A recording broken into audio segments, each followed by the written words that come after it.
Halo semuanya, kembali lagi bersama saya Michael. Di video kali ini kita akan membahas update market crypto, update harian dengan berita terbaru dan analisa juga untuk market crypto maupun Bitcoin.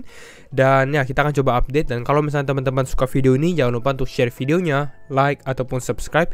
Kita akan langsung masuk aja ke dalam pembahasan.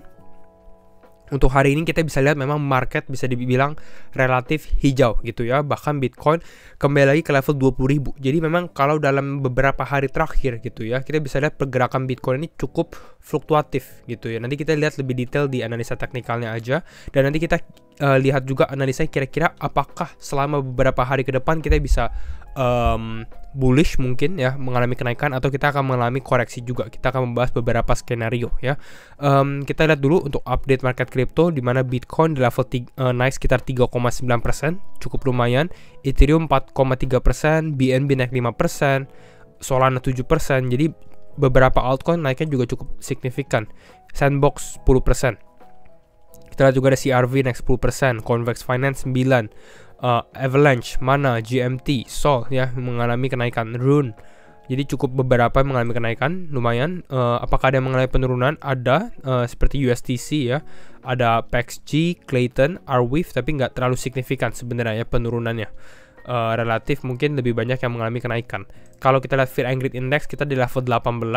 Nah sekarang kita akan update juga untuk mengenai berita-berita terbaru di market crypto. Kita mulai dari Bitcoin Archive. Di sini dia membahas tentang Celsius ya.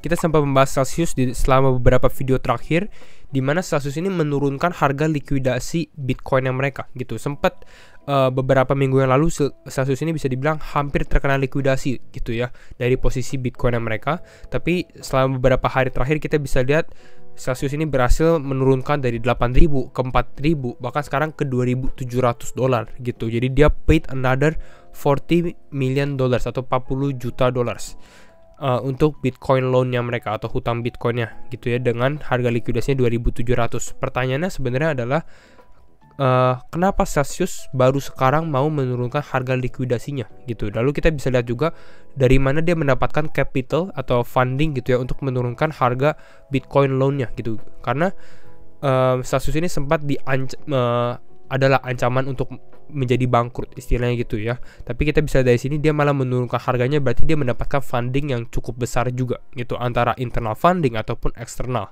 Kita nggak ada yang tahu karena tidak terlalu terbuka juga gitu ya. Bahkan di sini kalau kita lihat komennya, ada yang bahas they seem to have endless capital. Capitalnya terus menerus ada gitu istilahnya, dari 8.000 ke 4.000 ke 2.000, dan memang bukan duit kecil juga gitu ya. 40 juta dolar, sebelumnya dia juga bayar hampir 100 juta dolar dan lain-lainnya.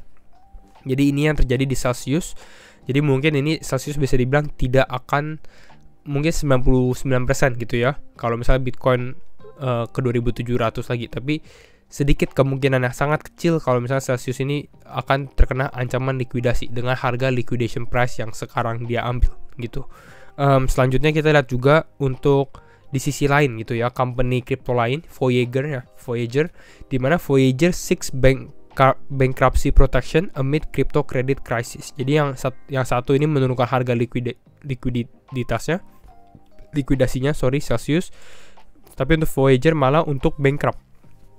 Jadi ini mereka filed atau mereka lapor gitu ya, bahwa mungkin mereka nggak bisa, ada credit crisis gitu ya, ada resiko kreditnya. Dan ini bukan hanya Voyager doang. Selama beberapa minggu terakhir kita tahu juga Three Arrows Capital juga filed for bankruptcy gitu. Voyager join Three Arrows Capital in filing for bankruptcy karena memang Three Arrows udah pertama bilang dia nggak bisa bayar gitu ya. Di sini dia filed for a chapter 15 ya.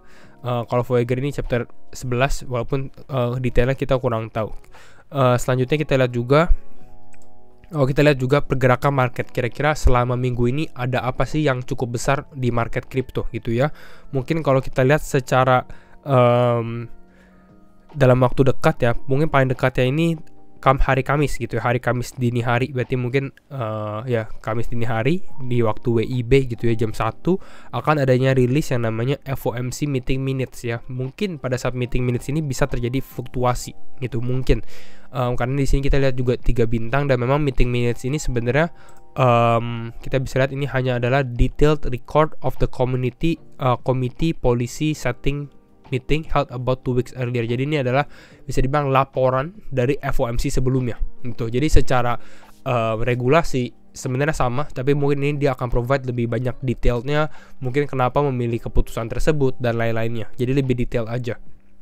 Ya, mungkin juga akan terdampak, tapi yang akan cukup besar sebenarnya adalah meeting minutes. Walaupun kalau di bulan Juli sendiri masih banyak gitu ya, kita masih lihat video yang terakhir 3 tanggal penting di bulan Juli, adanya inflasi, FOMC meeting, dan juga mungkin laporan GDP di kuartal 2 itu yang akan cukup penting di bulan ini, bulan Juli. Jadi ini untuk update-nya. Selanjutnya kita lihat juga untuk news baru Binance ya. Binance to remove fees for spot Bitcoin trading. Jadi salah satu exchange Binance, pasti teman-teman sudah familiar, dia malah remove fees. Jadi kalau misalnya teman-teman sekarang mau trading Bitcoin, spot Bitcoin ya, bukan futures, bukan tidak pakai leverage gitu ya, spot aja di spot wallet, itu tidak akan terkena fee. Ini akan cukup menarik gitu, karena mungkin beberapa exchange malah meninggikan fee-nya atau tetap masih impose fee. Padahal kita lagi di dalam bear market gitu. Artinya Binance ini bisa dibilang cukup bagus, doing well lah di dalam bear market, tidak seperti beberapa exchange lainnya juga gitu. Jadi mungkin kalau teman-teman tertarik juga, mungkin kalau untuk mau pakai Binance bisa aja download Binance, ataupun bisa juga pakai referral code saya gitu ya, ada di kolom deskripsi. Dan karena Binance juga salah satu exchange yang top juga gitu, dengan fitur-fitur yang cukup banyak lah ya, teman-teman bisa explore sendiri. Jadi ini untuk Binance. Kita akan langsung masuk aja ke dalam analisa teknikal untuk hari ini. Tapi kembali lagi, disclaimer on and do your own research, karena setiap keputusan tetap di tangan teman-teman. Ya, kita bisa lihat kalau selama time frame 4 jam ya, ini kita close dulu volume ya. Kalau selama time frame 4 jam, sebelumnya kita bisa memang melihat ini Bitcoin ada sedikit rejection ya di area ini, rejection. Tapi kalau kita lihat memang fluktuatifnya cukup besar. Di mana dia ada rejection di sini, mengalami penurunan ya selama beberapa jam. Lalu bisa pump lagi cukup tinggi juga. Ini kalau teman-teman perhatikan dari bawah sini naik ke atas, ini naik sekitar 6,5% kenaikan Bitcoin. Jadi fluktuatifnya cukup besar dalam beberapa jam ya, beberapa hari terakhir bisa dibilang. Nah untuk sekarang salah satu yang menjadi tanda gitu, mungkin kita bisa ada kenaikan, mungkin ada sedikit positif sentimen selama secara short term time frame mungkin ya. Itu karena saya melihat kalau untuk Bitcoin sendiri, Bitcoin ini berhasil membentuk higher high-nya ya. Kita lihat dari sini, sebelumnya high-nya di sini, higher high-nya gitu ya. Tapi di sini kita lihat dia ada rejection ke bawah, tapi Bitcoin berhasil naik lagi, membentuk higher high yang baru gitu, membentuk candle yang lebih tinggi lagi. Bahkan ini sempat tes ke area 20.700. Jadi ini sangat-sangat topnya lah istilahnya ya, tinggi untuk top sekarang. Jadi untuk Bitcoin sekarang, lalu sekarang ini terjadi koreksi lagi ke level 20.100. Tapi kalau kita lihat secara short termnya juga, mungkin kita lihat di time frame 1 jam ya. Nah kalau kita lihat time frame 1 jam, sebenarnya Bitcoin ini masih stabil. Untuk area sekarang support dia berada di level 19.800 ya, di area yang sempat kita bahas. Memang ini support kuat lah, 19.900, 19.800. Dan memang ini untuk hari ini masih kuat untuk support level 19.000 gitu. Walaupun Bitcoin memang sempat turun ke level 19.000. Dan mungkin kalau misalnya Bitcoin bisa seperti ini dengan uptrend, bisa dibilang uptrend gitu ya, bikin higher high, membentuk higher high baru, koreksi dulu, lalu lanjut terus misalnya seperti ini. Jadi ini adalah pertanda yang bagus untuk Bitcoin selama secara short term time frame, dan cukup sehat juga gitu, karena pumpnya tidak langsung pump tinggi sekali. Karena kita bisa lihat ini yang sebelumnya dalam beberapa jam langsung naiknya cukup signifikan sekali gitu ya untuk Bitcoin. Nah kalau bear case skenario-nya bagaimana untuk penurunan Bitcoin? Yang bisa diperhatikan kalau misalnya market crypto akan mengalami pelemahan, itu sebenarnya di support level yang sebelah sini ya, ini yang di bawah. Ini juga cukup penting. Kita coba bold ya, kita tebelin. Ini terlalu tebal sepertinya. Kita lihat dari sini. Nah kita lihat dari sini. Ini yang akan cukup penting, supportnya akan penting untuk Bitcoin. Sebelumnya dites di sini, sebelumnya dites lagi di sini gitu ya. Jadi kalau misalnya Bitcoin turun dari level 19.800 dan mungkin dia tes ke dalam trendline ini, ya bisa mungkin di area 19.500 atau 19.600 gitu ya di sini.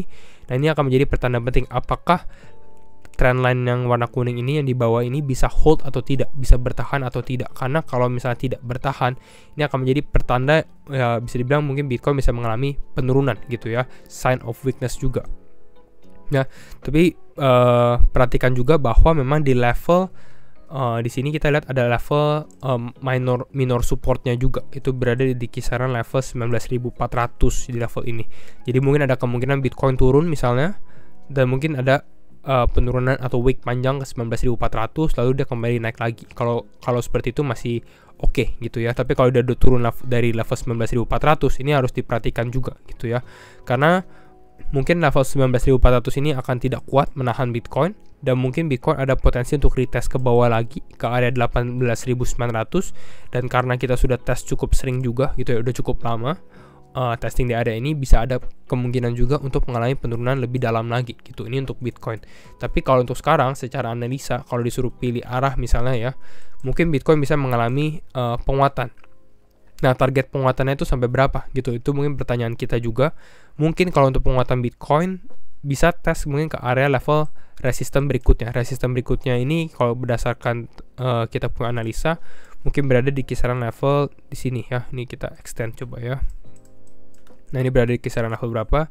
Di kisaran level 20.800. Kalau memang Bitcoin ini bisa di long, istilah ini naik sekitar 3,7%. Jadi ini cukup bagus, walaupun sekarang sebenarnya Bitcoin ini masih ada resistennya gitu. Jadi kita nunggu pada saat dia breakout di sini dengan volume yang kuat.